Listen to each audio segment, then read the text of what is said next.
Bien, buenos días. Hoy día, continuando con el curso, y es lo que habitualmente hacemos en las rotaciones durante el año, es el orden que llevamos para tratar de llegar a los cuadros ya con los conocimientos básicos, a los cuadros clínicos. Entonces hoy día voy a hablar de los exámenes vestibulares, pero los exámenes de laboratorio, porque el examen clínico viene más adelante, cómo debemos examinar, hacer el bedside, examen en la consulta, al pie donde seamos requeridos para hacer el primer encuentro con el paciente. Entonces, los exámenes vestibulares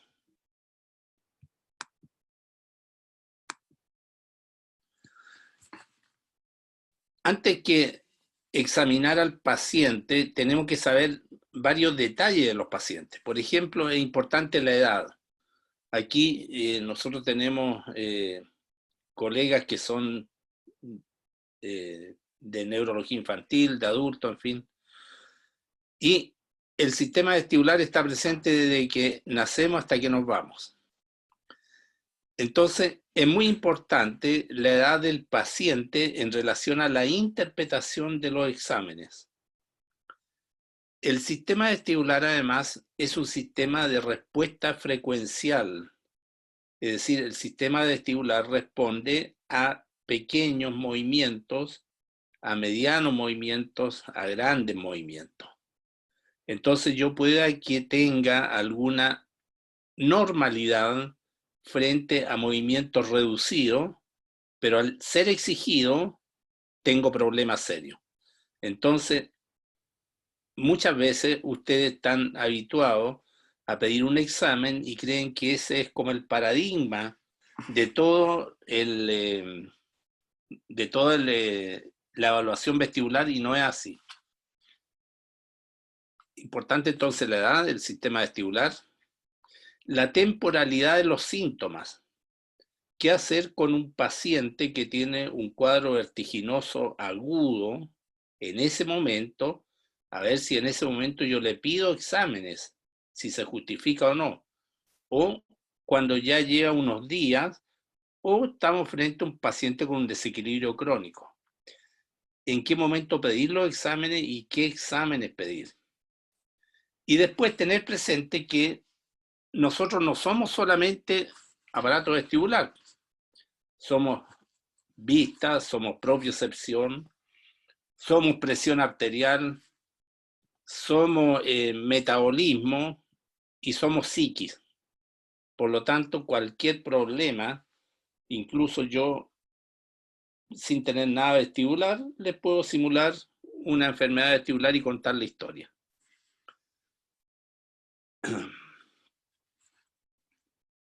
Con respecto a la edad, ahí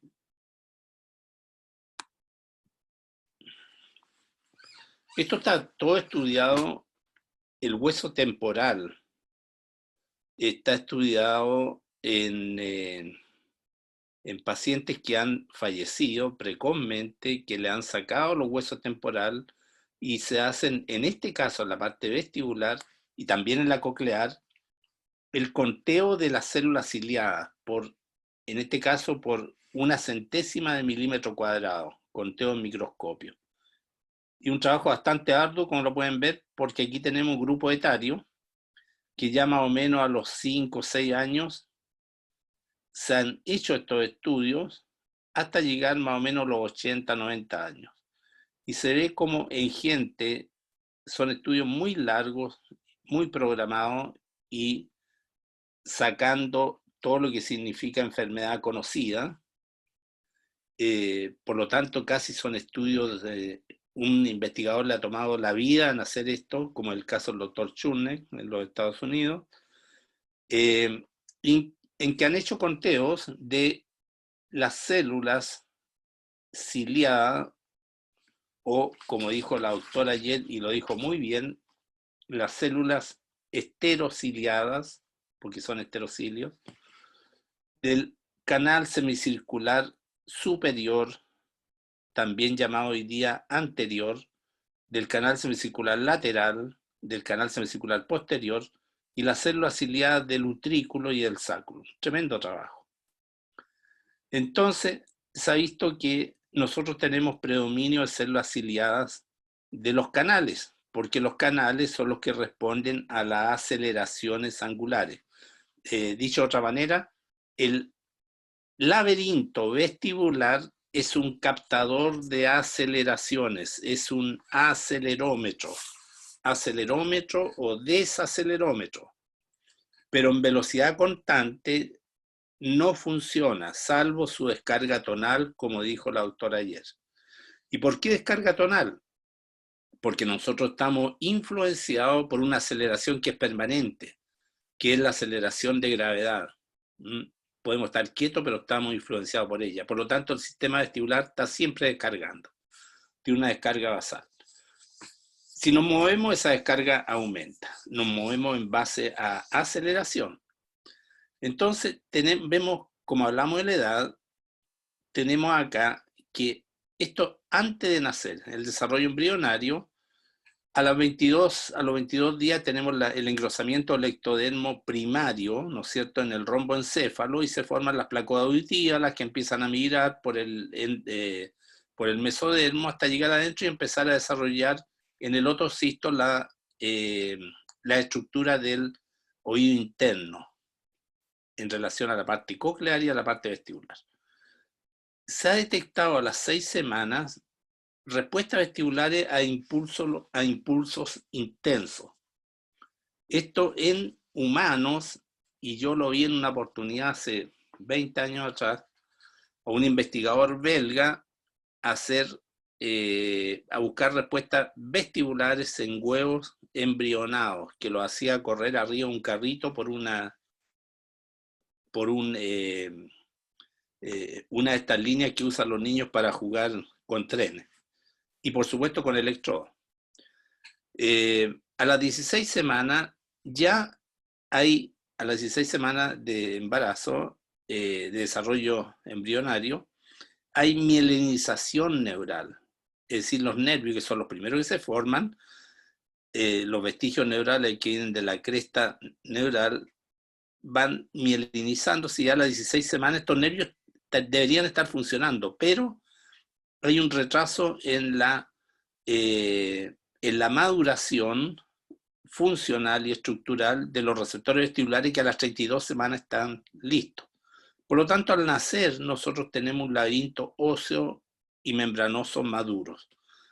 Aquí nos trasladamos acá, nacemos como para empezar a caminar al tiro, inmediatamente. Y de hecho, otras especies, ¿no es cierto?, nacen como las gacelas, en fin, estos animales que vemos en el África, nacen y salen caminando al tiro, porque también es un método defensivo, si no, son presas de los depredadores. Pero nosotros no. Nosotros tenemos, a pesar de tener un sistema vestibular prácticamente definitivo y funcionante, el sistema vestibular nuestro actúa mucho con los otros órganos que vamos a ver después, que son la visión, la propiocepción, y eso nos retarda un poquitito el equilibrio. Pero vemos acá cómo con el tiempo y el natural en toda nuestra economía, nos vamos desgastando, y esto en personas normales, llegamos a los 90 años en una situación de déficit, ¿no es cierto?, de los órganos receptores, que se traduce en el desequilibrio, en la ataxia propio de la edad. A esto le llamamos nosotros el presbivértigo, la presbiestasia, ataxia. A veces podemos llegar a esto antes con enfermedades en las vestibulopatías, pero esto es una evolución normal. Entonces,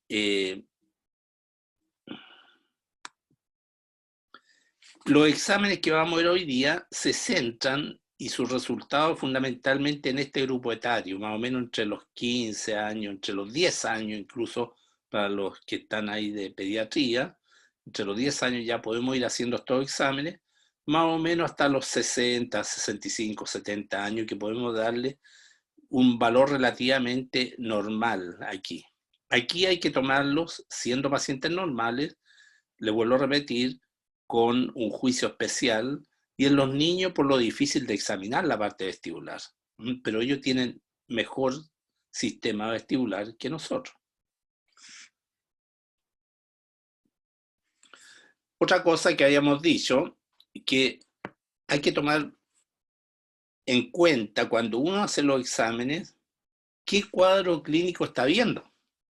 Porque si está viendo un cuadro agudo, le llegó en ese momento un paciente con una crisis vertiginosa aguda, ¿no es cierto?, que podría ser una lesión vestibular unilateral, una laberintitis, un AVE, cualquiera de estas cosas que estamos viendo acá, es importante aquí el examen clínico.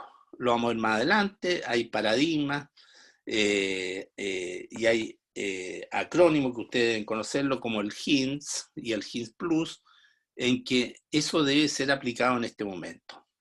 Un paciente con una lesión vestibular aguda, lo más probable que en ese momento, si es que lo ven en urgencia ustedes o en policlínico, ese paciente debiera tener un nistagmo espontáneo, que es una manifestación aguda de desequilibrio del sistema vestibular.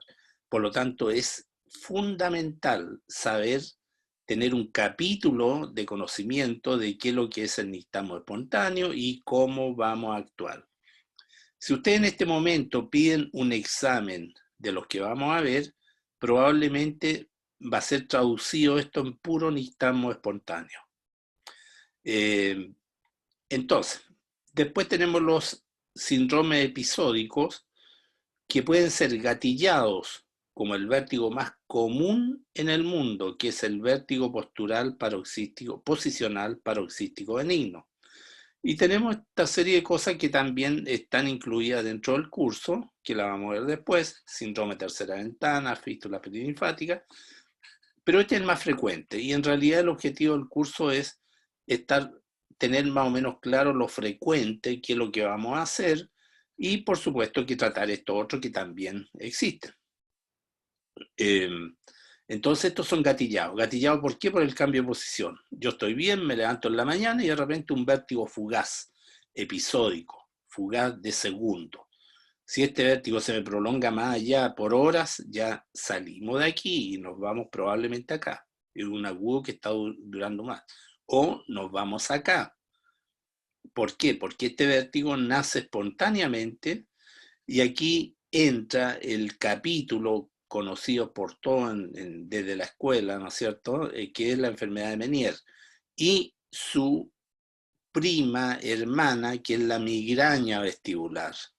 Aquí muchas veces hay dificultades para hacer diagnóstico y hay algunos investigadores que ya están hablando que esto sería una variante una de otra. Pero también, y tenemos neurólogo de adulto, podemos estar frente a la presencia de un accidente vascular de circulación posterior, efecto medicamento o crisis de pánico. Cuando estos cuadros, por alguna razón, no se mejoran y siguen una mala compensación vestibular, podemos pasar a los cuadros crónicos. Los cuadros crónicos. Pero dentro de estos cuadros crónicos está también la presbivestibulopatía, que no es una enfermedad que viene de acá, sino que es la evolución natural, como les mostraba en el primer gráfico, por la disminución de los receptores vestibulares. Bien, entonces hemos visto edad de los pacientes. Ahora nos vamos a la parte frecuencial. Una cosa que es importante recalcar, que ningún examen reemplaza a la anamnesis. Por lo tanto, lo primero que parte es la anamnesis, y frente a la anamnesis yo digo, esta cosa puede ser, si no le encuentro un nistagmo espontáneo, podría ser probablemente una...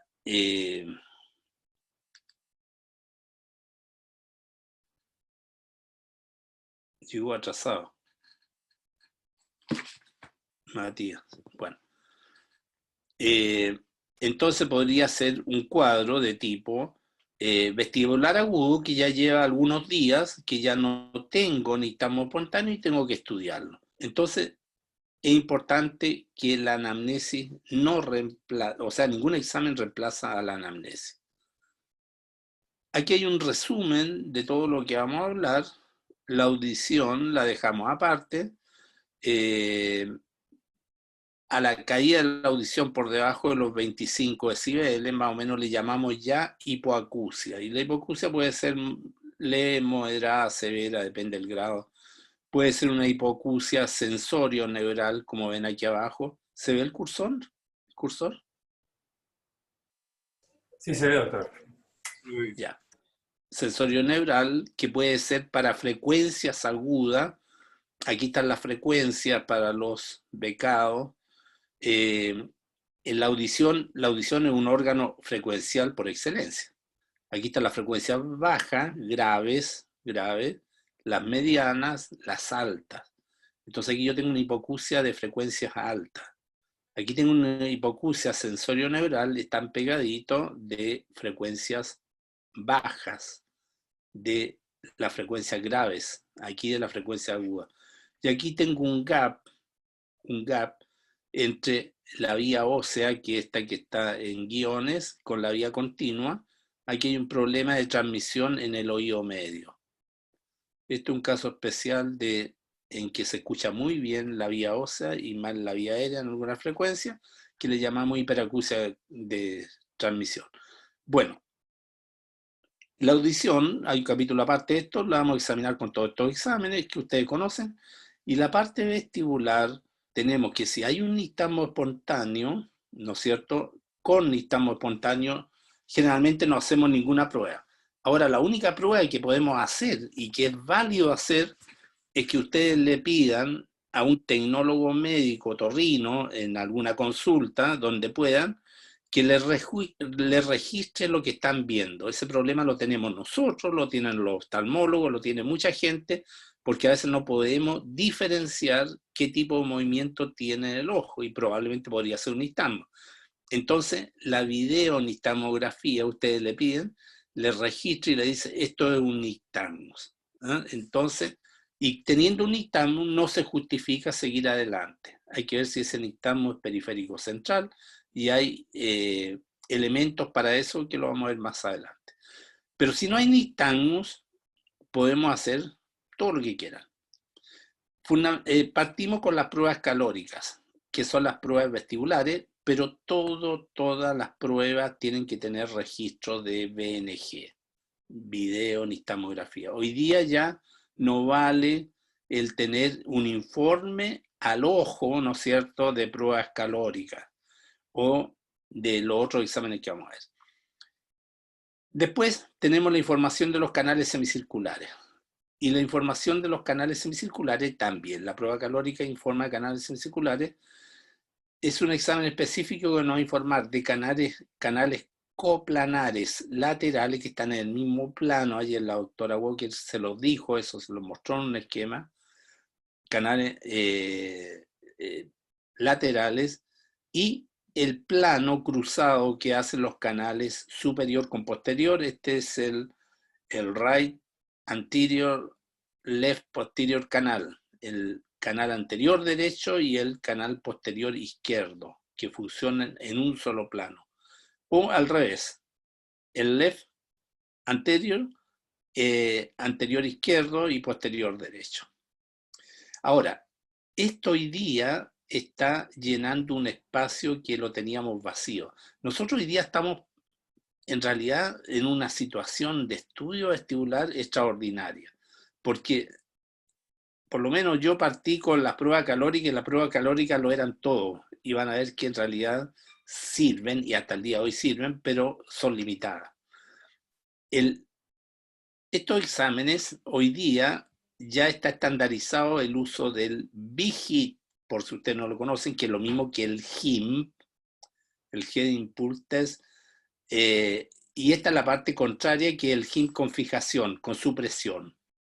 Son dos exámenes. Uno a veces pide este para comprobar que este está bien. Pero estos se hacen a alta frecuencia.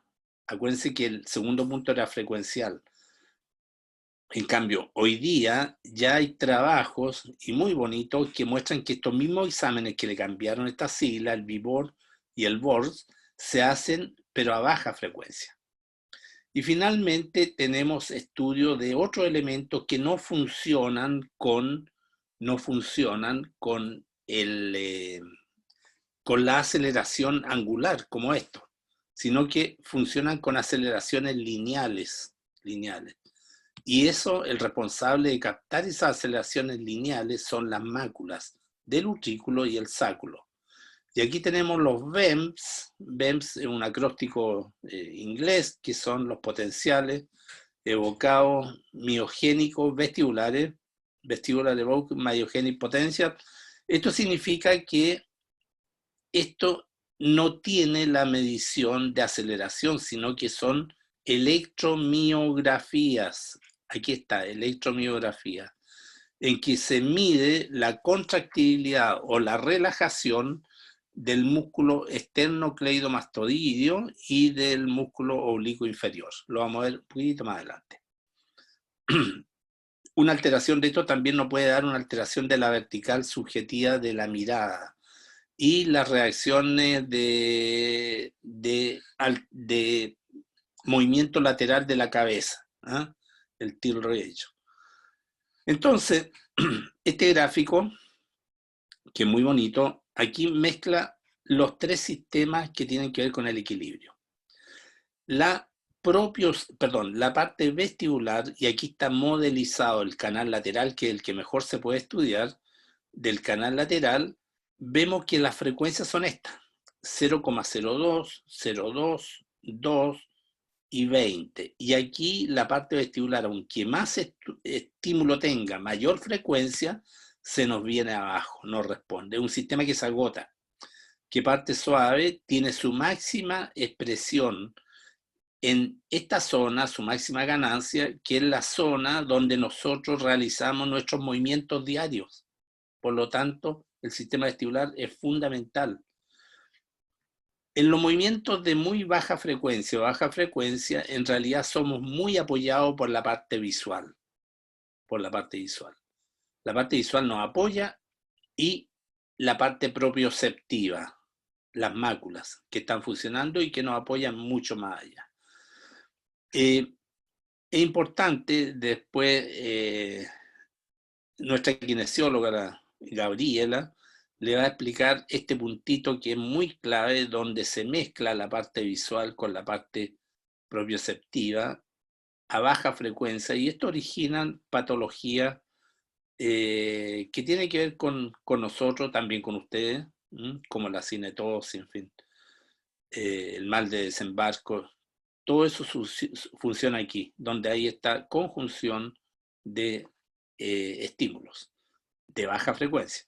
Entonces tenemos esto, que es la parte vestibular. Esto es un resumen de lo de ayer: los canales semicirculares, que tienen que ver con aceleración angular, las máculas del utrículo, del sáculo, y toda esta información va por estos nervios para adentro.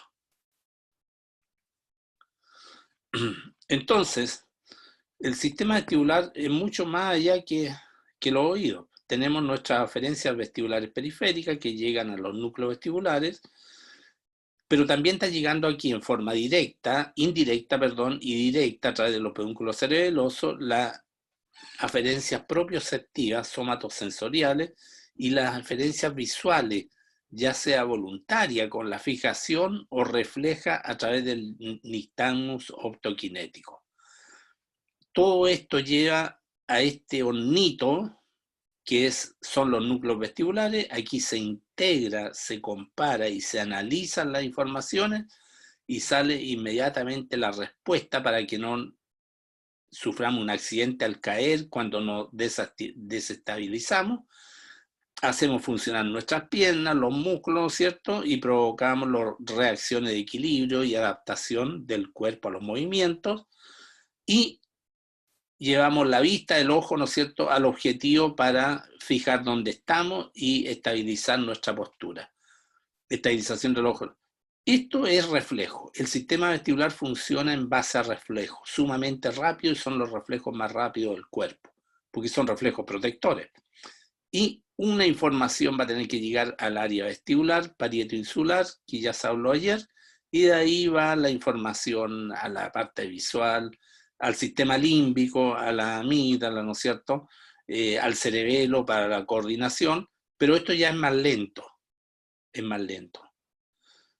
Por lo tanto, el sistema vestibular funciona fundamentalmente en base a reflejo. Dependiendo de estas alteraciones, nosotros tenemos acá, estamos conscientes de esto, la conciencia es más tardía, tenemos la percepción espacial, donde estamos, ¿no es cierto?, cómo nos podemos sujetar, tenemos la navegación, cómo caminamos, cómo llegamos a una parte, cómo podemos irnos caminando, escuchen bien esto, de aquí a una parte donde conocíamos y sabemos cómo llegar y vamos casi automáticamente, a tener que ir razonando por dónde voy, qué elementos tengo de apoyo, tengo que doblar en esta esquina ya, ¿no es cierto?, para llegar a la misma parte. Entonces, cuando ya estoy razonando, estoy ocupando mucho más cerebro en esta navegación, porque está alterada. ¿Por qué? Porque la parte automática está enferma. Entonces, aquí tengo un trastorno de la navegación espacial. Y a su vez, tengo mi representación corporal, cómo estoy con respecto a la gravedad. Los exámenes son el nistagmo espontáneo. Si tengo un nistagmo espontáneo, en ese momento tengo la obligación, y vamos a tener una clase de eso, de examinar el nistagmo espontáneo.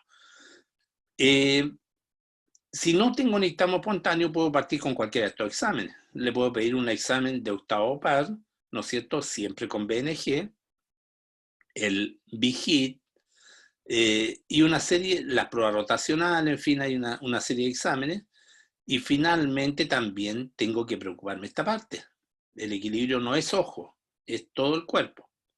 Entonces ahí voy a tener que hacer una evaluación de la vertical subjetiva, del CIBEM, la vía que va para abajo, el SBB y la posturografía. Entonces estamos en esa parte. Y aquí hay un resumen de todo lo que vamos a hablar. Aquí están las frecuencias, muy baja frecuencia. Tenemos baja frecuencia, tenemos mediana frecuencia, alta frecuencia y muy alta frecuencia. Nosotros funcionamos en la vida diaria más o menos en este rango. En este rango, cuando la ganancia llega casi un 100% apoyada por la vista, por la fijación. Entonces tenemos exámenes de baja frecuencia o muy baja frecuencia, por ejemplo, el examen de octavo par. El examen de octavo par con las pruebas calóricas. Las pruebas calóricas están aquí. Entonces imagínense que ustedes piden un examen a un paciente y le dice que las pruebas calóricas están normales. Perfecto.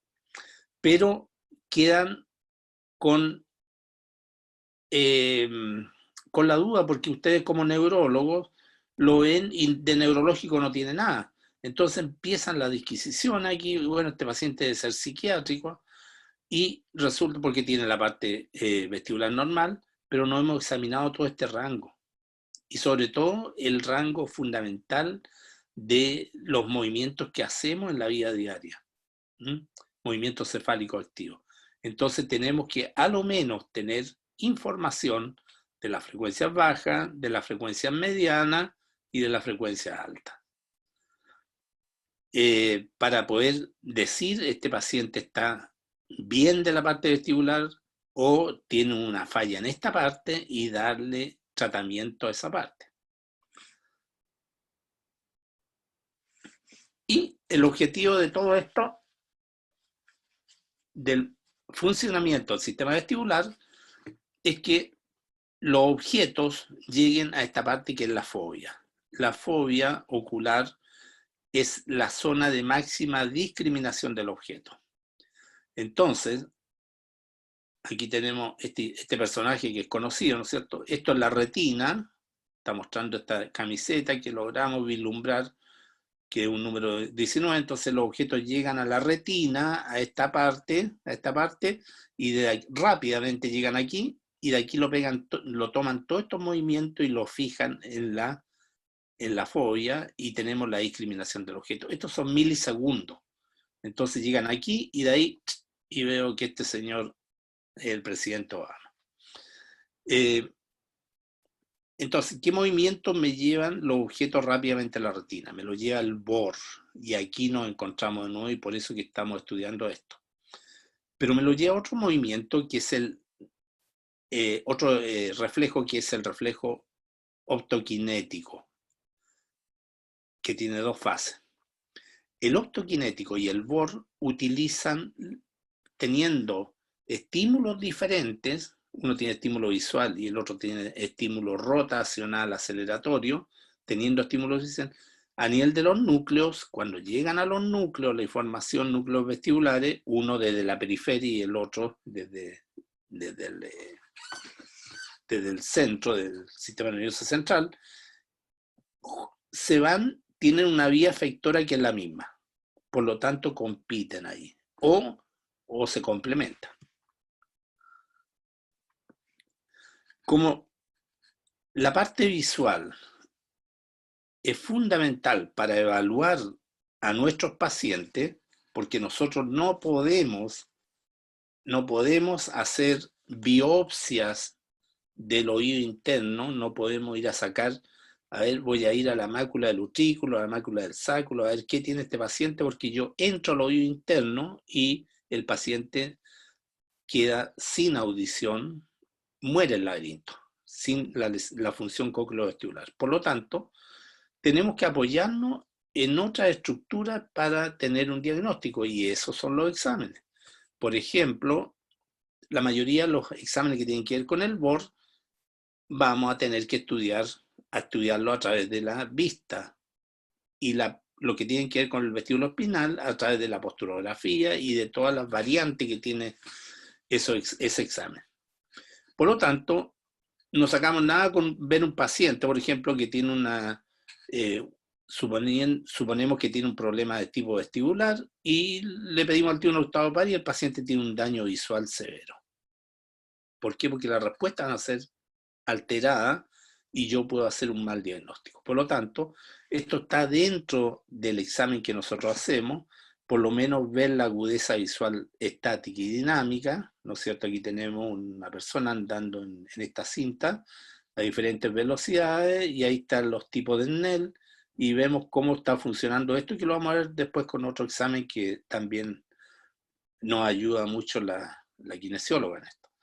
Y para eso primero tenemos que ver la agudeza visual en reposo, hasta donde llegamos. Lo normal es esto, ¿no es cierto? Aquí tenemos el ojo izquierdo, el ojo derecho, y después vemos estas alteraciones, que aquí hay un problema de agudeza visual cuando se mira a la derecha y aquí hay a los dos lados.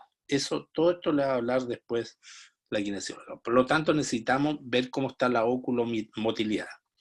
Y dentro del examen de octavo par debemos ver cómo están las sácadas. Y las sácadas, estas están bastante anormales. ¿Por qué? Porque el target, lo que me está indicando, mira aquí, mira allá, mira a la derecha, mira a la izquierda, aquí está a la derecha arriba, a la izquierda abajo, es esta raya verde, ¿no es cierto? Y ver cómo sigue el ojo rojo, que es el derecho, y el ojo azul, que es el izquierdo. Cómo se juntan arriba. Fíjense que aquí no llega, tendría como una hipometría. Y eso a veces lo podemos observar clínicamente, pero en realidad aquí lo estamos objetivando. Y seguimos buscando para abajo y vemos que aquí hay una saca absolutamente anormal. Por lo tanto, tenemos que pensar dónde se producen las sacas y sus alteraciones. ¿Por qué? Porque vamos a tener un examen mal hecho. O sea, perdón, está bien hecho, pero mal interpretado. Tenemos también que ver las sacas verticales. Es muy importante porque en el mesencéfalo está el centro de las sacas verticales y hay patologías en niños y en adultos que están en ese lugar y no tenemos saca como esto. Fíjense en estos detalles, es muy importante. Aquí tenemos un target, el target que va inmediatamente hacia abajo. Sin embargo, las sacas no van hacia abajo, sino que aquí, por ejemplo, en las sacas horizontales están casi paralelo al target. Hay un problema de precisión, pero están casi paralelos. Pero las verticales, fíjense cómo va haciendo la saca. Lo va haciendo con un movimiento de seguimiento. Por lo tanto, están abolidas las sacas.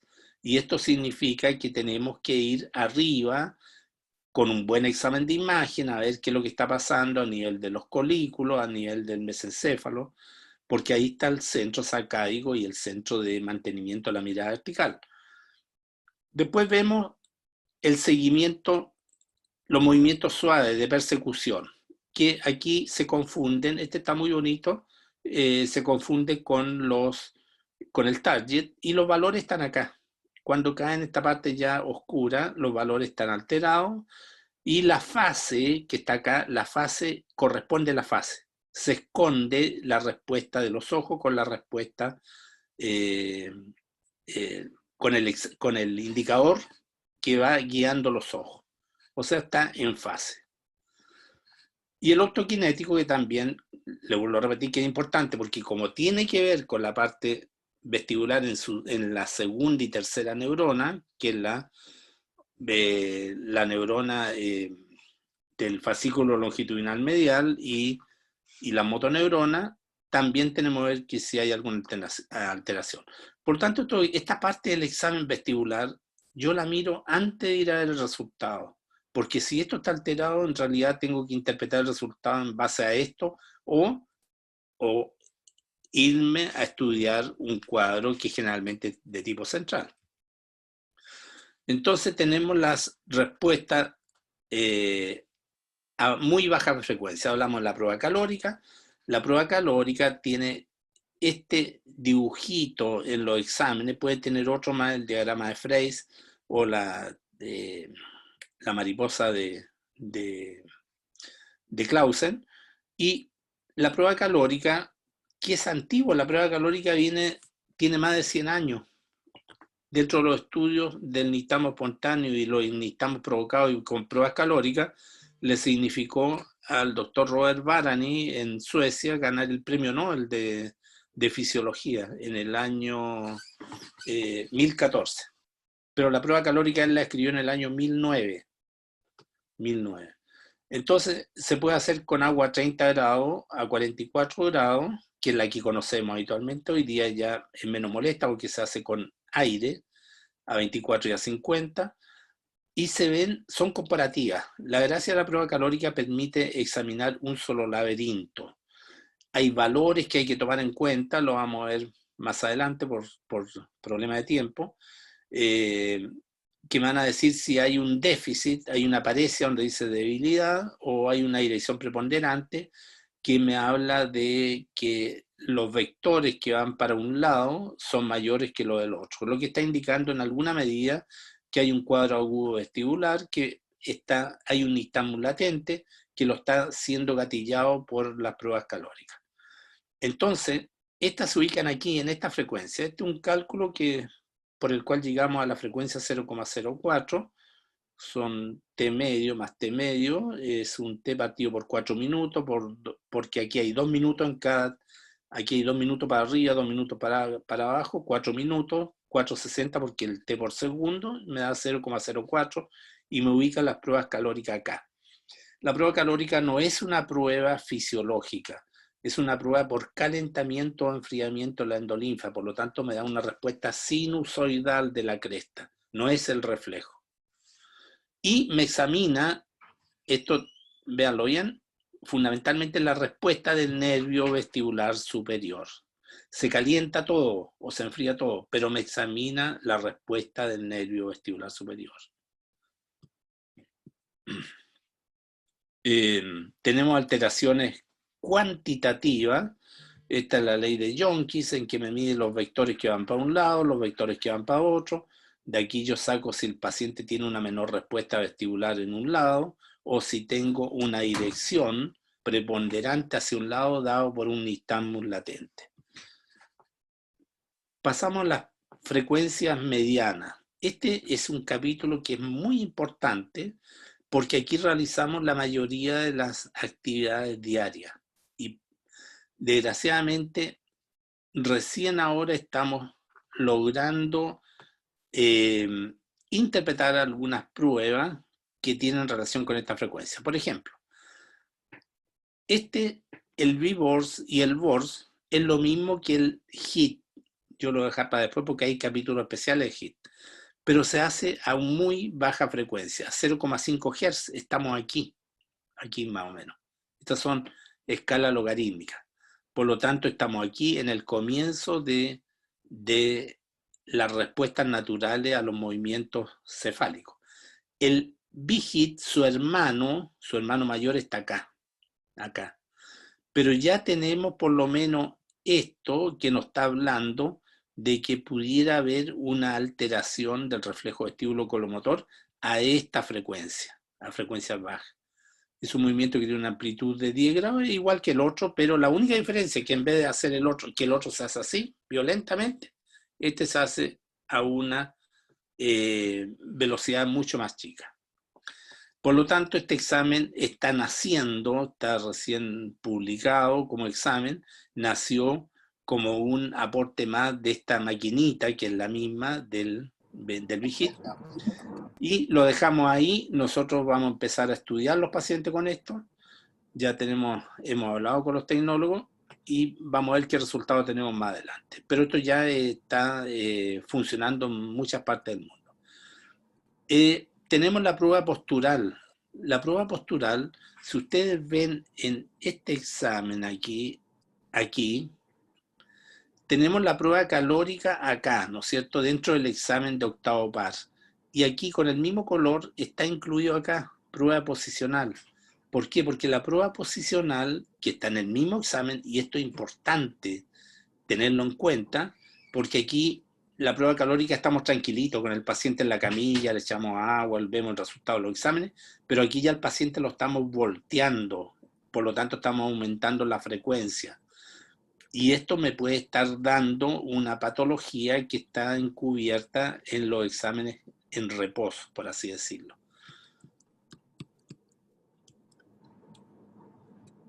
Entonces, tenemos la prueba postural, las maniobras posicionales de Dixie-Holpay, que la vamos a ver cuando pasemos el vértigo posicional, y que esto corresponde a este estudio ya a estimular el laberinto con frecuencia entre 0,16 y 0,5. Por lo tanto, estamos por aquí, vamos avanzando. Y tenemos la silla rotatoria, que hay en muy pocas partes. Nosotros tenemos en El Salvador, en el Hospital Salvador 1, y que las frecuencias son de 0,1 Hz a 0,32 la del Salvador, pero llegan a 0,64. Esto es lo que tenemos pedido para el próximo INCA, que es fundamental para nosotros para investigación y para tratamiento. ¿Por qué? Porque hoy día estamos usando solamente exámenes como si estuviéramos en un policlínico, pero la verdad que somos centros de investigación y esto debe hacerse, y esto está en los grandes centros de investigación de Europa y Estados Unidos. Y vamos a ver la utilidad de ello ahora al tiro, inmediatamente. La prueba de la silla rotatoria. ¿Qué vemos ahí? Fíjense en esto. Esto es una frecuencia muy baja. Por lo tanto, esto se puede hacer en niños. El problema, vean cómo se mueven los ojos. Va girando a la derecha, tiene un nistamo a la derecha, va girando a la izquierda, nistamo en fase rápida a la izquierda, nistamo a la derecha, está sin fijación, está con los ojos tapados, está con los ojos cubiertos ahí, y ahora le quitamos la fijación. Perdón, adentro se le prende una lucecita y se le fija. Se sigue moviendo y miren lo que pasa con los ojos. Se acabó el nistagmus. Por lo tanto, la fijación para el nistagmus. Si yo tengo un nistagmus periférico, este paciente está normal, este es un becado. Si tengo un paciente con nistagmus periférico, como él lo tenía, provocado por el movimiento, si yo le pongo fijación, ese nistagmus desaparece. Es una de las maneras de hacer un diagnóstico diferencial entre un nistagmus periférico y central. Y esto es muy cortito, pero hay mucho más de esto. Fíjense en esto, que aquí, esta es una prueba impulsional. Aquí le doy un impulso. Por lo tanto, paso de 0 a 180 grados por segundo. Ahí está. Aquí. Entonces hago esto. Una aceleración de 0 a 180. Variación de velocidad, aceleración. Pero cuando llego a 180 sigo igual. Sigo con velocidad constante. Por lo tanto, no tengo aceleración. Vean lo que pasa. Ahí está el impulso y ahí siguió igual. está girando hacia la izquierda, el nistamo a la izquierda, es fuerte, miren cómo giran ahí. ¿Lo ven o no? ¿Se ve? ¿Ah? Ya, perfecto. Se ve, sigue girando, está a velocidad constante, y miren lo que pasó. ¿Qué pasó si sigue girando y está a velocidad constante? No hay aceleración.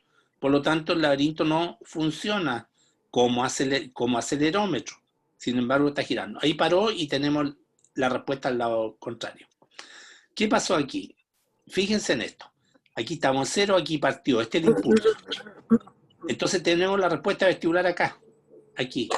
Y va disminuyendo y tenemos aquí hay un concepto consensuado que se llama constante de tiempo, que es variable. En algunas partes le dan valor. En nosotros, en realidad, esto para nosotros es normal, tiene una constante de tiempo de 10 segundos, para un lado y 10,7 segundos para el otro. Está bastante simétrico.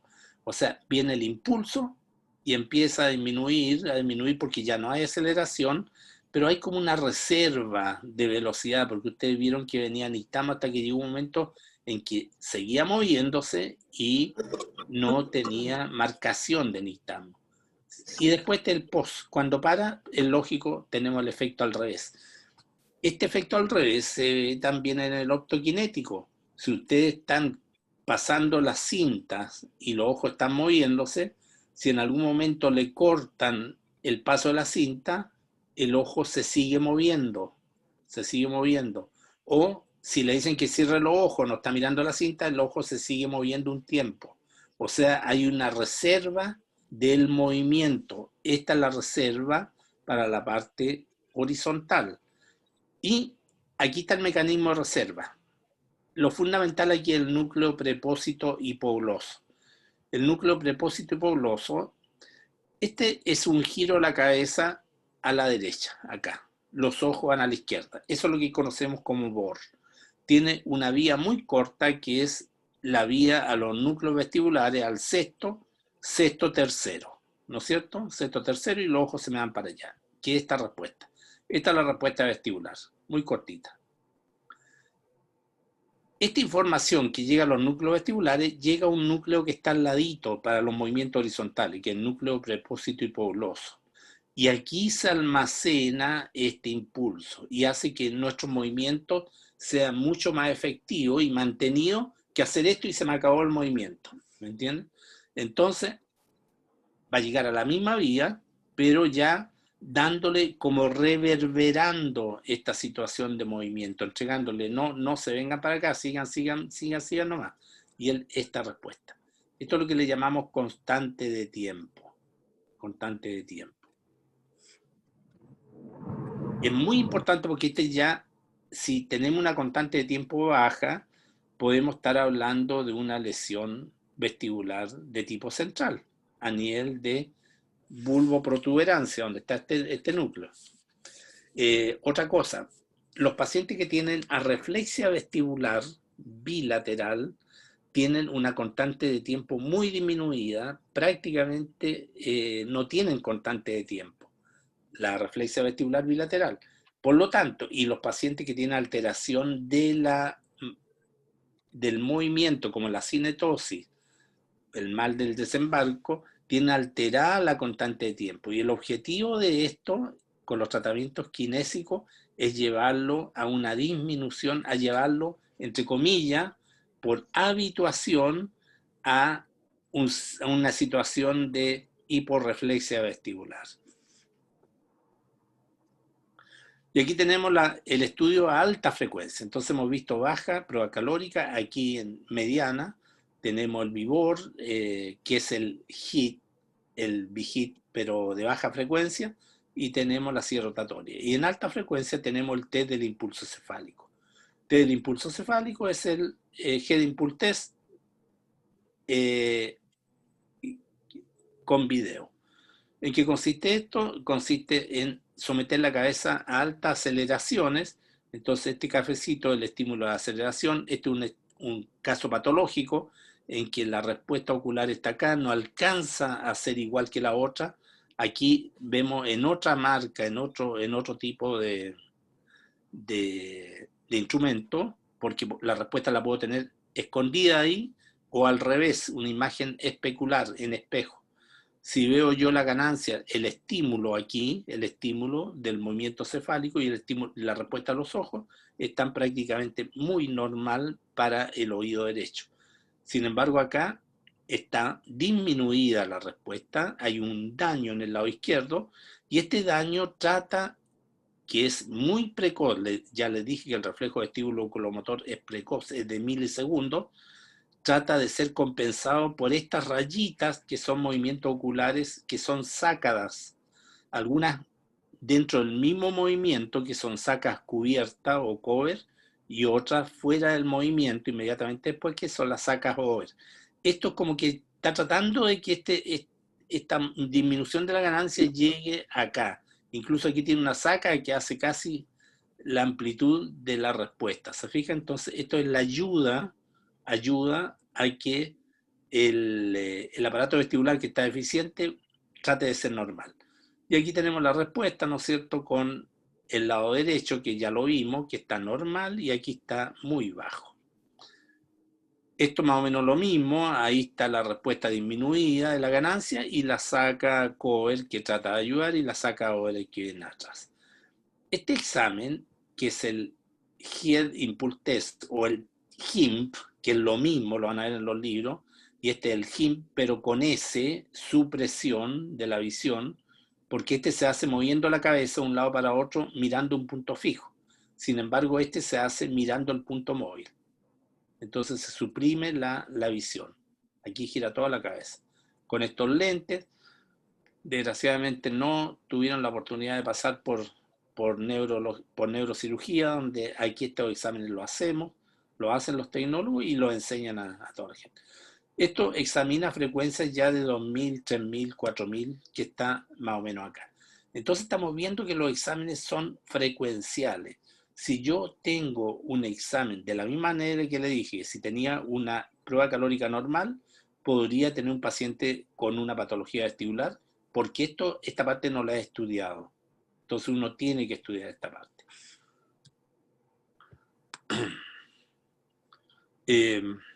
Bueno, no pasaron, pero aquí hay un video. Este es el hint. Fíjense, este es el hit hecho a mano.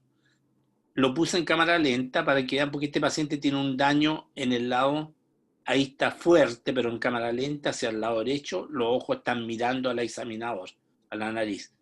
Sin embargo, ahora vamos a ver al lado izquierdo, ahí, cámara lenta, fíjense que los ojos quedaron allá y aquí recién vuelven para acá. Eso que vuelve, esas son las sacas. Esas son las sacas que hacen que darle un poco de valor a la ganancia. Y los movimientos son estos. Esto es neurocirugía ahí para canales laterales.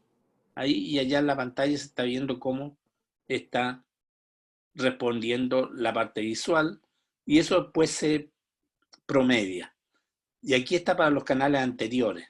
Este es el posterior derecho, el LARP, ¿ven? Se colocan en ese plano, en el plano donde puedan ser estimulados el anterior derecho, el anterior izquierdo con el posterior derecho. Y el paciente está mirando al punto. La gracia de este examen también es que al hacer el anterior y el posterior y los laterales, me permite un estudio de todos los canales individuales, cosa que hasta hace un tiempo no lo teníamos. Tenemos las pruebas calóricas que le da como un golpe violento al laberinto con una respuesta del nervio vestibular superior. Sin embargo, acá tenemos respuestas ampulares de los canales izquierdo, derecho, anterior, medios y posterior. Muy cortito esto, terminamos con los exámenes que son frecuenciales en cuanto a movimiento. Ahí. Y nos pasamos al utrículo. El utrículo y el sacro son estructuras que censan aceleraciones lineales torsionales y gravitacionales. Por lo tanto, nosotros hacemos, los exámenes que tenemos para evaluar esto son los VEM, que son los potenciales evocados miogénicos vestibulares. Si evaluamos la parte visual, la parte, la parte que va hacia arriba, tenemos el OVEM, o de ojo, ¿no es cierto? Y evaluamos la relajación o la contracción del músculo oblicuo inferior. Es un examen complejo.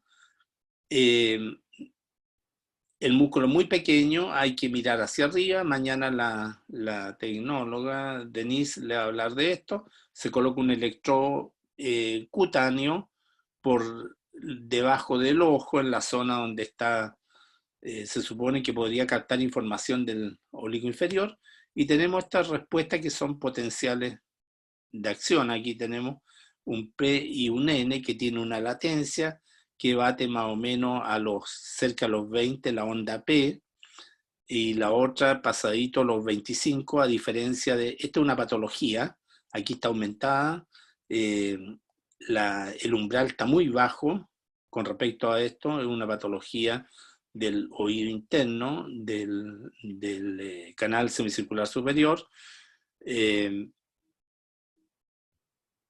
y este es el sáculo, que al revés tenemos aquí el estímulo se da en ambos, se da en el oído, es un estímulo sonoro intenso que hace presión sonora como presión, no es porque ahí hayan células auditivas, sino que es presión, y que uno se da por el nervio vestibular superior, hacia arriba, hacia los músculos oculomotores, y el otro se va hacia el nervio vestibular inferior, ambos pasan por los núcleos vestibulares, y ahí va al nervio esternocleidomastoideo, que está en contracción, y aquí se relaja. Entonces tenemos estas que son la respuesta normal, P13N23, más o menos, y de nuevo este es el mismo paciente que tiene un umbral muy bajo, con una muy gran amplitud. Esto, lo que vamos a ver más adelante, se llama síndrome tercera ventana, o tiene el laberinto una ventana tercera, teniendo normalmente dos, que una es la ventana oval y la redonda. Aquí se abrió una, aquí en el canal semicircular superior. Este me informa del nervio vestibular inferior. Por lo tanto, ya tengo información de los canales con el VIGIT y con el VEM, el CVEM, cervical VEM, del nervio vestibular inferior, y con el OVEM del nervio vestibular superior. Para que vean que ya podemos estructurar una serie de exámenes buscando esto que antes le dábamos solamente un golpe calórico ahí. Tenemos además el test de la mirada vertical, que es útil, es muy útil, en que ponemos al paciente, ¿no es cierto? Lo giramos, un paciente normal, hay mecanismos de compensación de este giro, en que un ojo levemente sube y el otro baja, y hay un giro de contraversión con respecto al giro cefálico, y me mantiene la vertical normal. Pero cuando hay un daño en el utrículo, en el sáculo, no pasa eso, y tengo una alteración de la mirada, de la vertical subjetiva.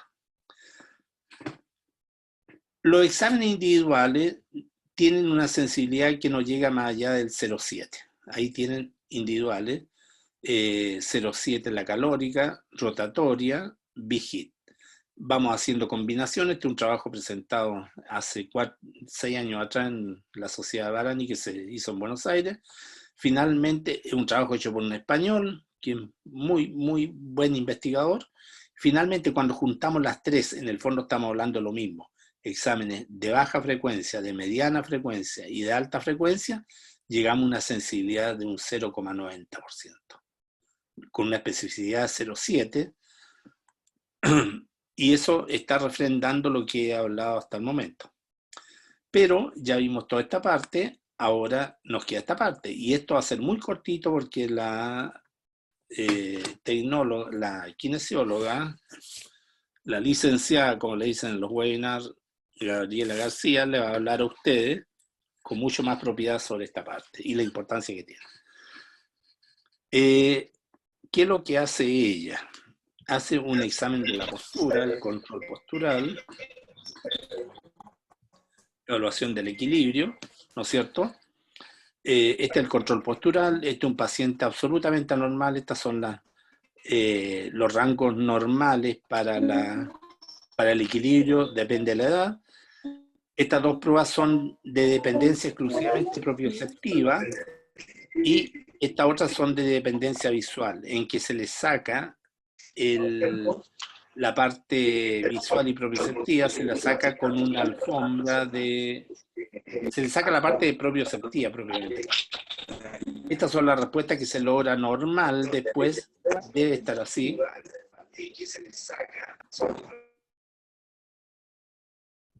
Los límites de estabilidad, aquí hay varios parámetros que se miden acá, el paciente está aquí, se le dice que sin flectar el cuerpo trate de lograr, mirando ahí el computador, llegar a ese punto. Perdón. Y aquí miden el tiempo de reacción cuando partió, la velocidad, lo que requirió, está bastante bien ahí. La distancia del punto solamente logra una distancia mejor hacia atrás. Y el control direccional, en realidad el control direccional, aunque un poco zigzagueante, va hacia los puntos. Lo que pasa es que no logra, ¿ya? Y la estabilidad de la mirada, con respecto a frecuencia, eso le va a hablar ella. Y estamos justo en la hora.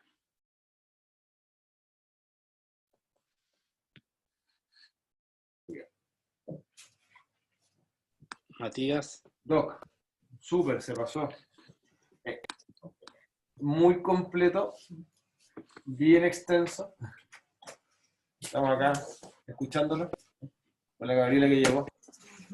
Llegó la Gabriela. Sí. ¿Tiene alguna duda ustedes? La licenciada, le vamos a decir la licenciada.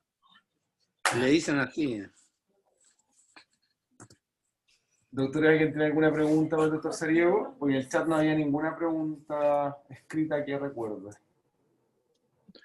Claro, en realidad la presentación es un bosquejo de todo lo que vamos a ver durante el curso. Yo quiero que lo que más le quede claro, porque muchos de ustedes todavía al pasar por la escuela de medicina, probablemente se quedaron solamente con las pruebas calóricas. Y hay mucho más que eso hoy día, pero el problema es saber en qué momento se aplica. Se aplica. Cuando veamos istmo espontáneo, vamos a ver cómo se va ordenando la cosa y qué es lo que hay que buscar en el istmo espontáneo, sobre todo ustedes que son médicos neurológicos, que en alguna medida van a tener que ver con pacientes de urgencia. Y van a tener que ver estos pacientes vestibulares en urgencia. Y ahí tomar una decisión. Bien. Ya, estamos dos por eso. Recuerden Doc, mandarme los mails para poder eso. Dale, Katy. no, eso quería pedir, que por favor si pueden mandar los mails, ahí les puse en el chat mi correo para que me manden los mails de todos los residentes para poder mandarles la prueba de diagnóstico antes de que ya sea prueba evaluativa final. Claro. Muy bien. Nos vemos mañana entonces en la mañana, doctor. Muchas gracias. Mañana y el jueves tengo la otra parte yo. Eso. Súper. Perfecto. Ya, que estén bien. Igual nos vemos. Chao. Chao. Chao. Matías. Sí, Doc. Matías. Sí, Doc, acá estoy. El asunto yo estoy tratando me queda todavía escribir sobre esto, lo que hablé hoy día.